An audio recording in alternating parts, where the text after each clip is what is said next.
at Queen Street United Methodist Church in downtown Kinston, North Carolina. Welcome to the Wesley Bible Study. We are in chapter 5 now of the book of Deuteronomy. And what you find in Deuteronomy chapter 5 is all about the Ten Commandments. So we're going to be revisiting the Ten in the Pentateuch. And the first reference to them is in the book of Exodus. But is that the oldest reference? A lot of people go through this and they say, well, you know, it's in the book of Exodus, and so that's the first time that we see the Ten Commandments. So that's the original Ten Commandments, okay? But then it pops up in the other books of the Pentateuch as well. It's very, very likely, well, the Ten Commandments do come from the time of Moses. That's what you need to understand, okay? The document with the Ten Commandments on it is a very ancient document, and it predates the writing of the Pentateuch by many, many years, okay? So, but the first time that it probably was written down in an official document was probably Deuteronomy, which is the last book in the Pentateuch. And the reason I say that is because the other books in the Pentateuch were compiled from source documents, but they were compiled while the people were in exile. The book of Deuteronomy is a pre-exilic book. It was one that was referred to by Josiah, who was a king in Judah, and this was before the Babylonian captivity. So you start seeing, especially when you get a monarchy or a central government, you're going to see a library of documents being developed. Monarchies, any kind of stable government is going to develop a library of documentation of some sort. And Deuteronomy is no exception.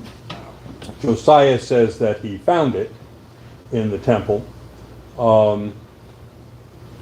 No explanation of who really wrote it, or when it was written, but we do know that Deuteronomy has had a number of editors over its creation, and that it's used as a source document by Josiah to legitimize his reform operations. So you're saying Josiah found the book of Deuteronomy in the temple? Is Yeah. that what you just said? Okay. Right, so it's before the temple was destroyed. Okay. Okay, so as far as which book had a formal compilation, Deuteronomy had a formal compilation before any of the other books in the Pentateuch.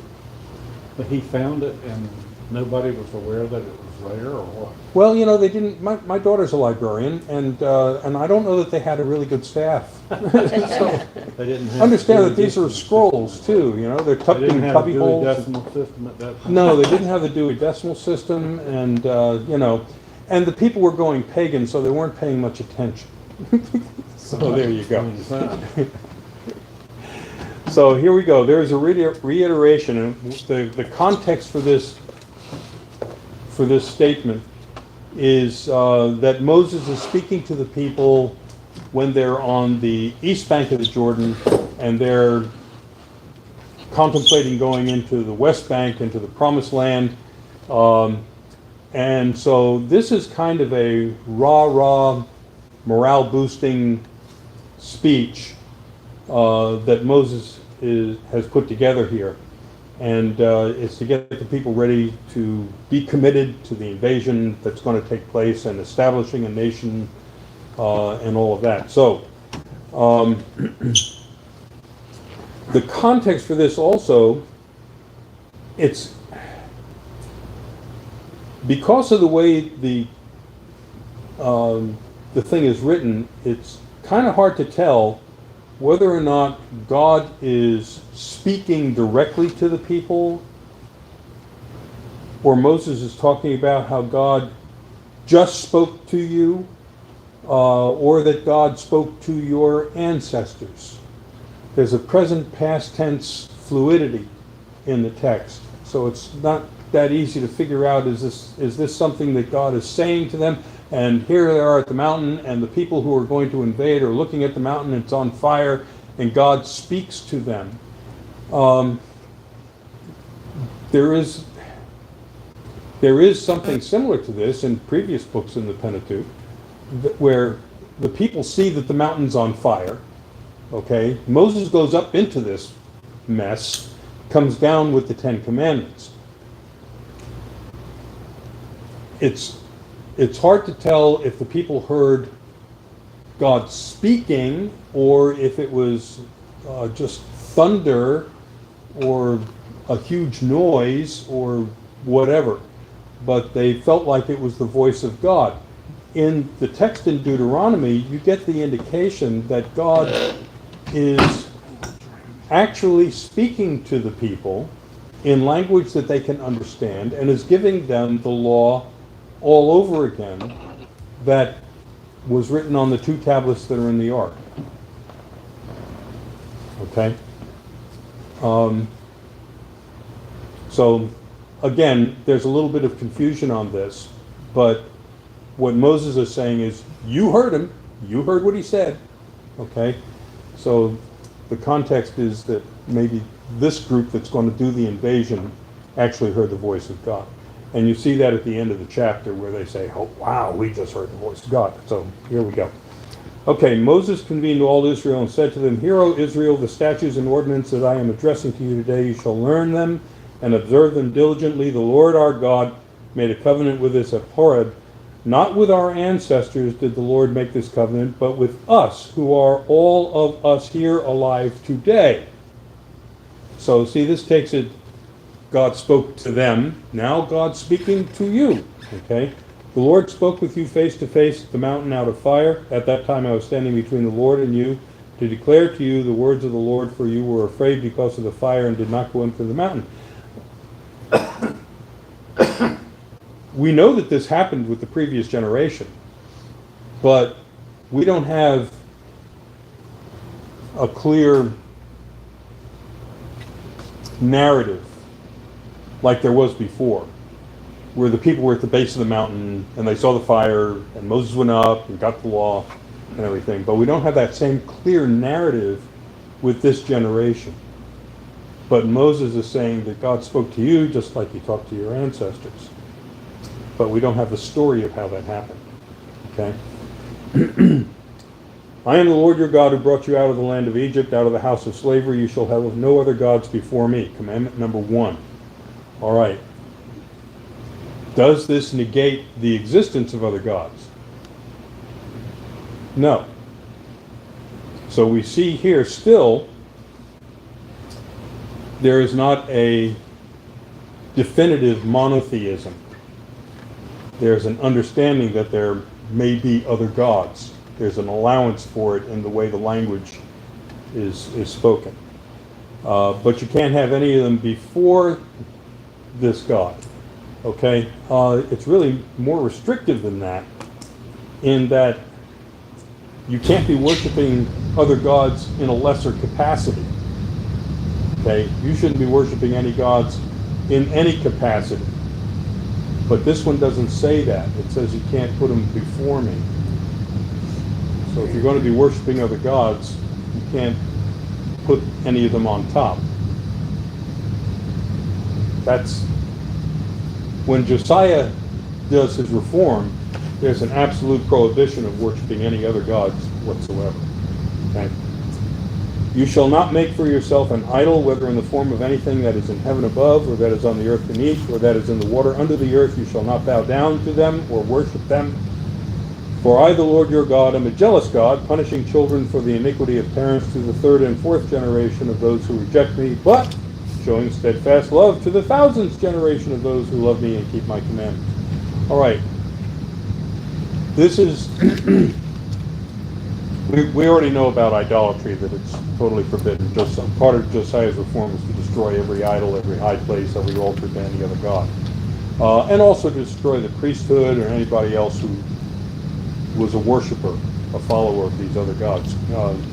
There was a purge. Okay, it wasn't just the physical worship places; it was the people too. And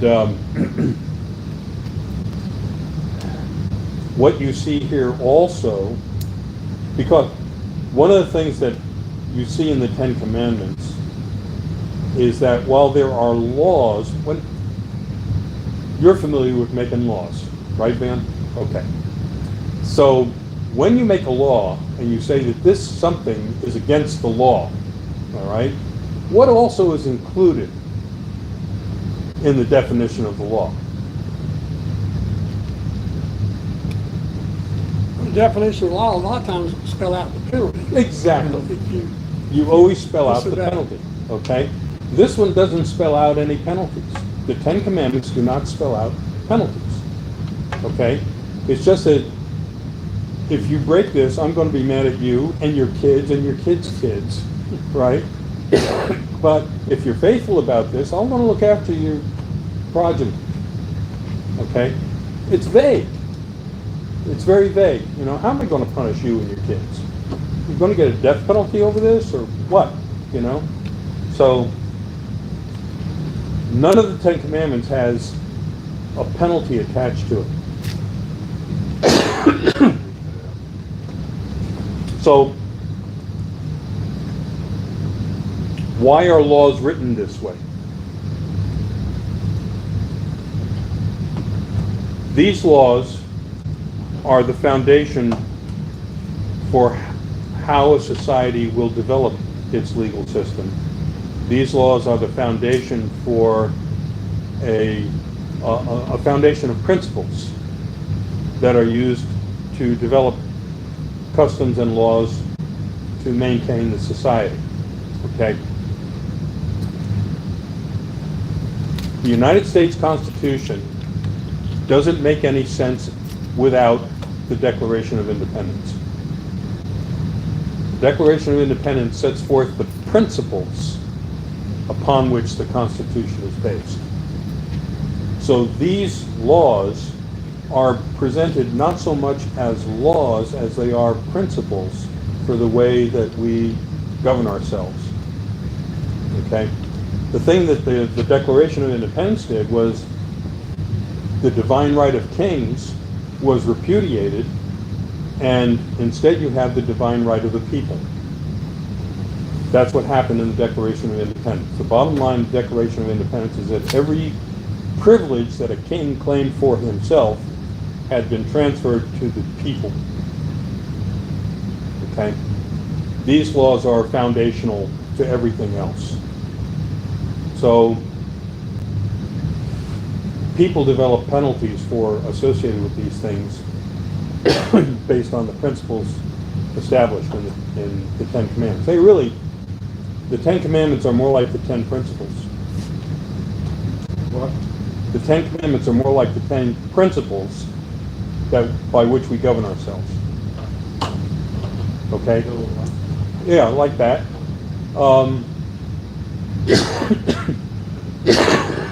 Excuse me.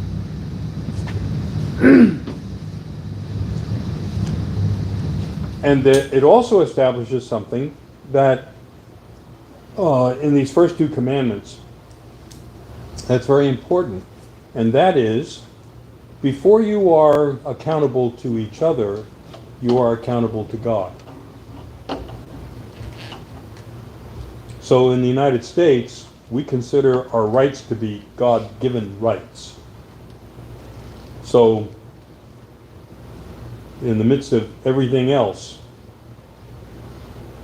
more than to the law of the land, we are accountable to God.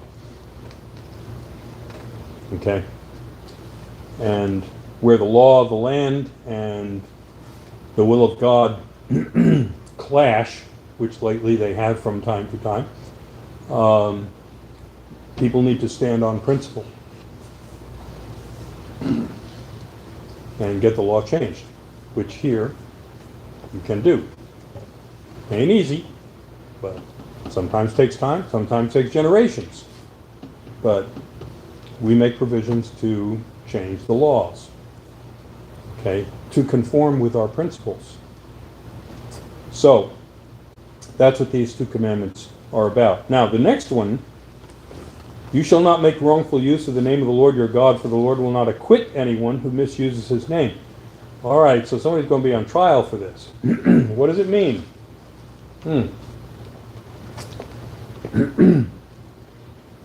I hear people say, something happened and they say, Jesus, or they say, oh my God, or something like that. That is not a misuse. That is not a misuse. That's almost a prayer. Okay? So, in many cases, it is a prayer. The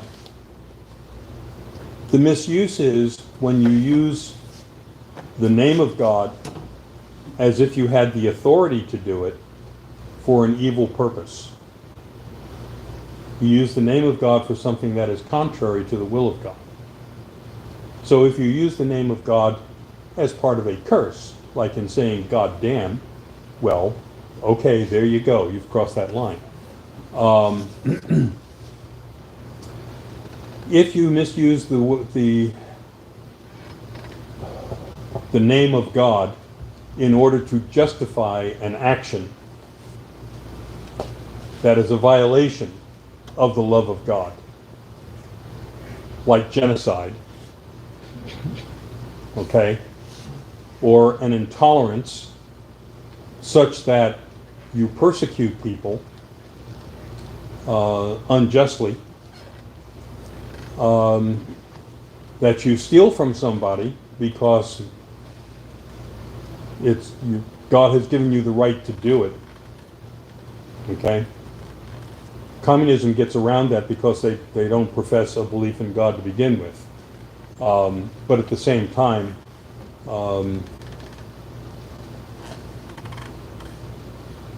the whole concept of communism is a violation of the will of God. So, So if somebody says, I don't do it, not that I'm perfect by any means, but somebody says, damn it, now that's saying for that thing to go to hell. Right. Now, is that a curse? Yeah. Is that against God's using, because you're not asking God to send them to hell. Well, yeah, you're but at asking the to same send them. time, it's an it, Okay. okay? So, something happens that you don't like. You might say, damn it, okay? Well, okay. But that's not directed necessarily at a person, okay? And it's not necessarily with an evil intent, because what you may be damning might be an evil thing. And I have no problem. I'm totally confused. Yeah. Okay, let's should've say, brought it up. I'm sorry. let's say for instance, that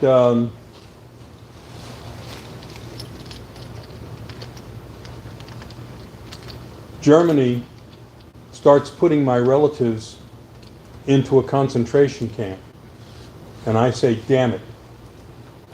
Am I wrong? No. Think so. No. But does anger play a part? I mean, if I said, damn it, so-and-so, but if I'm playing golf and it hits one and comes up short, I said, damn it, you should have hit it a little harder, and you're not angry, it's just, It's and you just- shouldn't say it, I You should, understand. okay, shouldn't say it necessarily, but you're frustrated with an event. But you wouldn't damn your golf partner No. unless, you bet a lot of money in. Yeah, Yeah.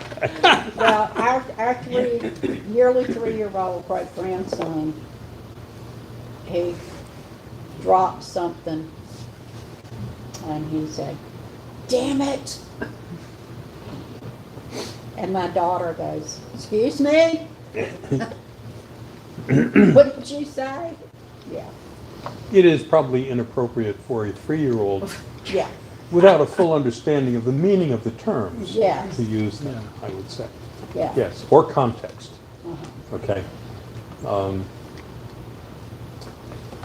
It's the thing. Okay, the thing is, what this is about is people would in paganism, people go to their god not only for a blessing or an endorsement of themselves, which they tend to buy with some kind of a sacrifice, but they also go to curse somebody.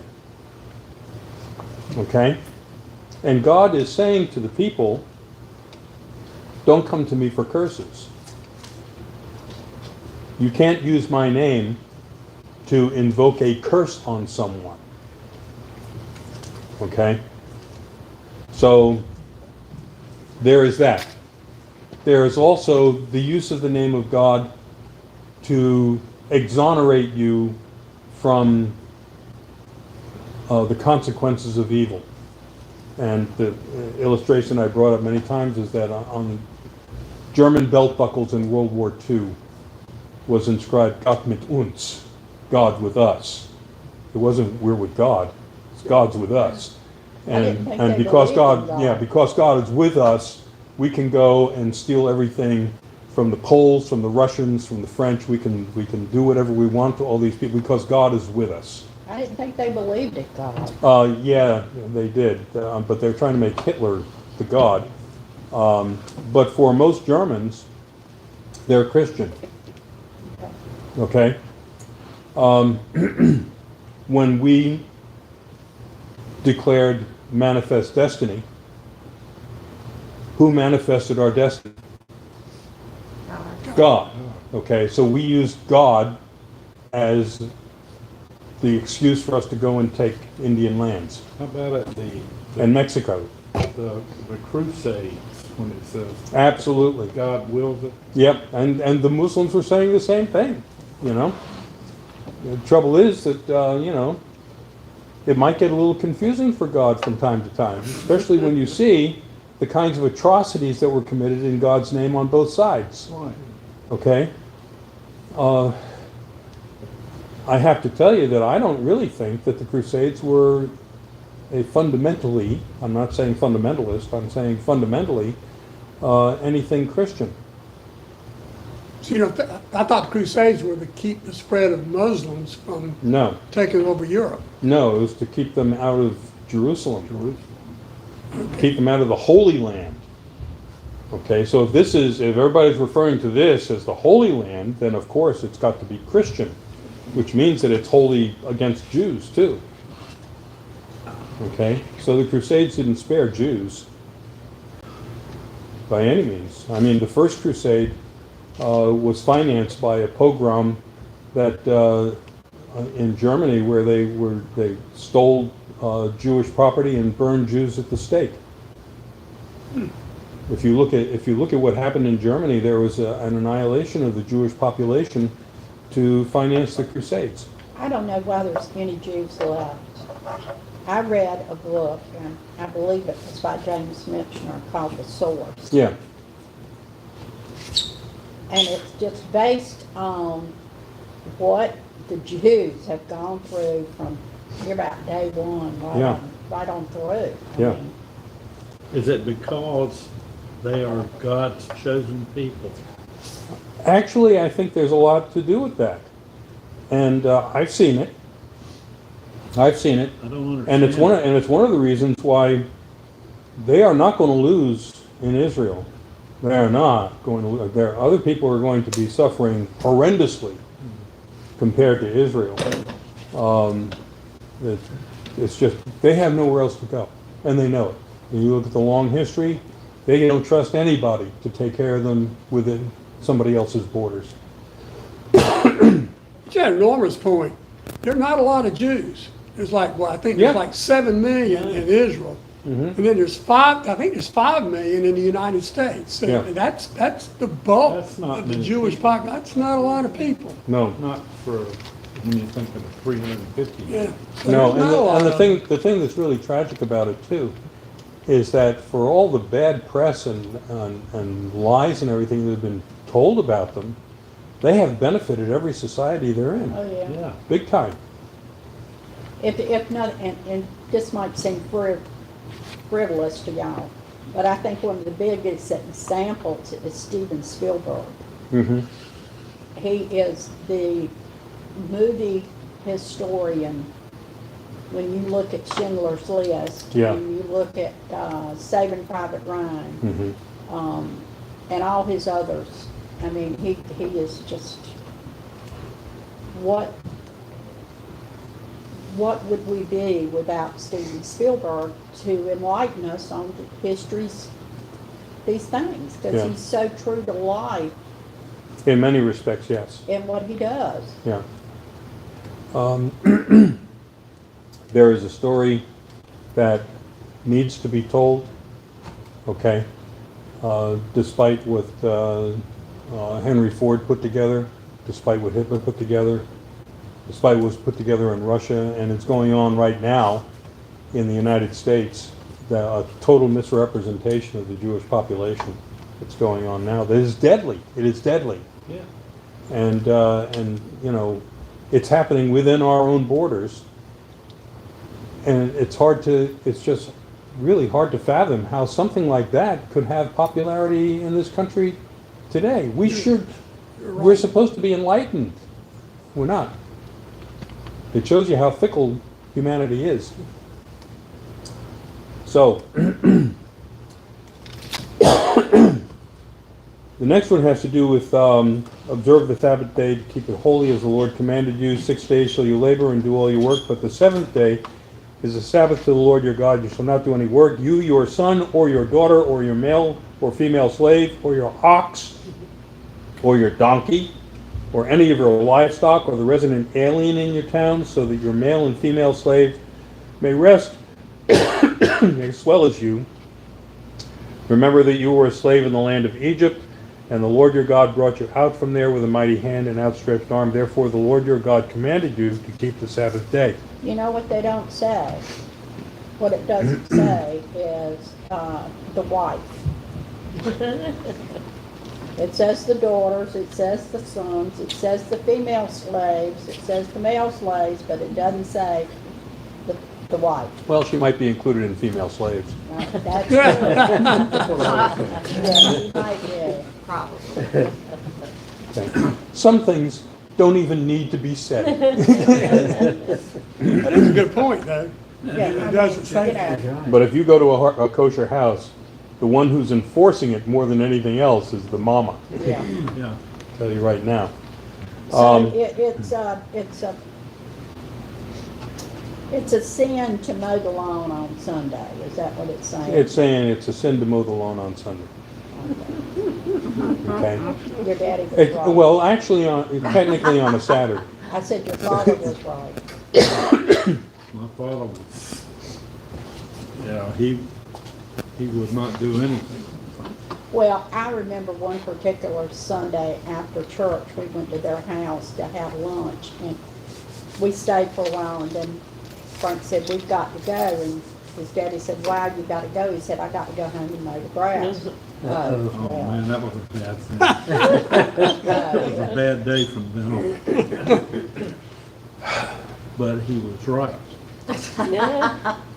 There you go. As he usually was. There you go. So take that, everybody. Okay, the thing about this is that it is not a restriction that is limited to the people of God. It is a restriction that the people of God enforce within their communities on anyone who lives in the community. Okay? Including the animals. So what this means is that the principle of allowing rest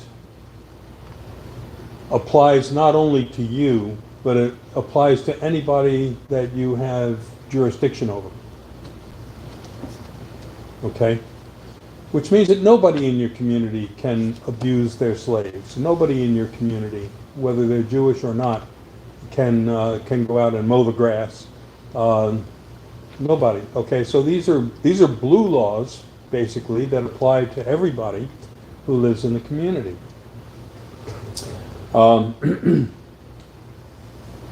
And why is that?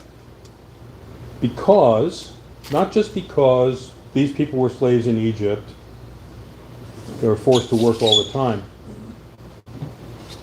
It's because we are all God's creation. And God, in the process of creating, rested on the Sabbath day. Everything is supposed to get a rest. Everything. Every person, every animal, everything gets a rest on the Sabbath. Okay? And it is a way of recognizing that God is the creator.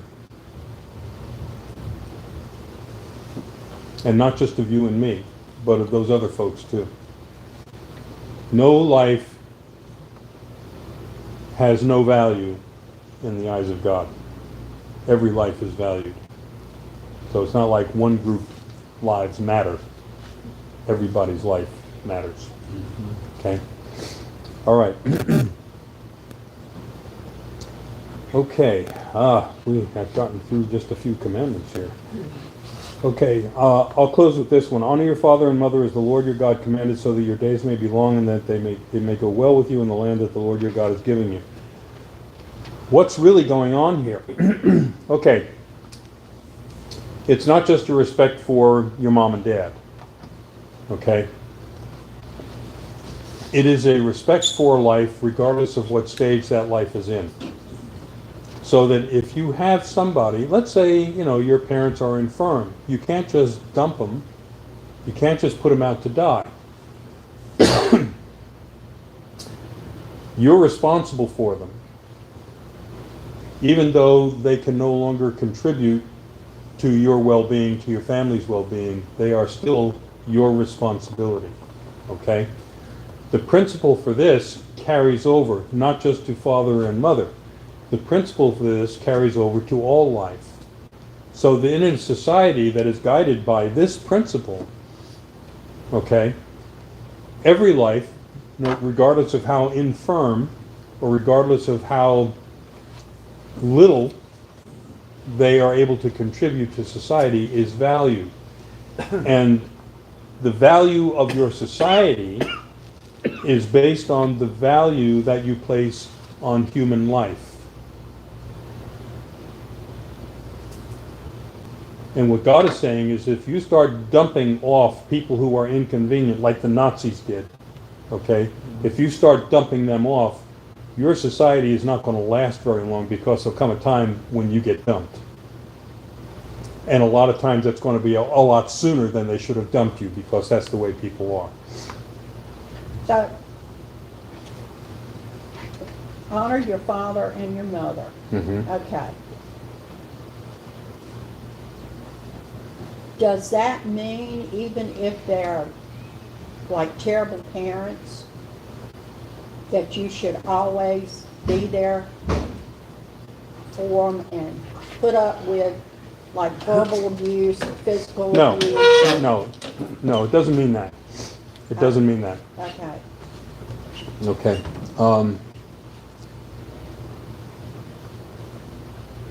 You are not expected to be codependent,